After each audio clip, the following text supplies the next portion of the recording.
Hinatulang guilty sa kasong homicide ang isang pulis na sangkot sa pagpatay sa binatang biktima ng mistaken identity na si Jemboy Baltazar. Habang 6 na taong pagkakabilanggo naman ang ipinataw sa 6 pang-akusado sa nasabing krimen. Ang iba pang detalye sa balitang yan, tinutukan live ni Edwin Duque. Edwin. Edwin? Etiel, matapos yung 6 na buwang pagkapatay ditong si Jemboy Baltazar na isinangkot ang 6 na pulis na butas. Binabana ng ang hatong ngayong kaninang umaga ni Pedro Napigin ng TC Branch 286 dito sa nabutas sa maliban sa kasong homicide kaya Police Staff Sergeant Jerry Maliban, no?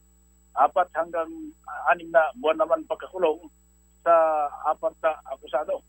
Si Police Staff Master Sergeant Roberto Balaes Jr. ay hinatulan ng 4 na buwang pagkakakulong. Si Police Staff Sergeant Nico Pence Ismilon ay 4 na buwan ding pagkakulong. Si Police Corporal Edward Balangco at Police Staff Sergeant Jerry Maliban ay nakasuhan naman ng homicide, 4 o 6 na buwang pagkakakulong. Habang pinagmumulta ng korte ng hanggang 50,000 pesos ang bawat akusado dahil sa kasong illegal discharge. Si Bugayong ay acquitted dahil wala manong aktual na partisipasyon sa naturang pagpatay.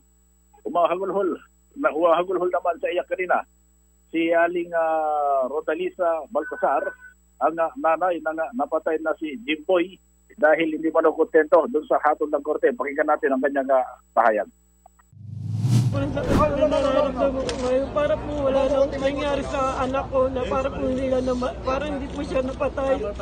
Parang wala lang kasi isa lang po yung nakonvict si Maniban pero 4 na taon lang po. Yung iba pong pulis wala po. Nakakalaya po sila. Ano pa yung buhay ng anak ko? Ano lang? Parang aso lang. Kaya po na ilang lang nila paghihirapan tapos parang wala silang ginawa. Para nasa po yung hustisya, yung katarungan para sa anak ko. Ilang taon lang po yung anak ko, may pangarap pa po siya.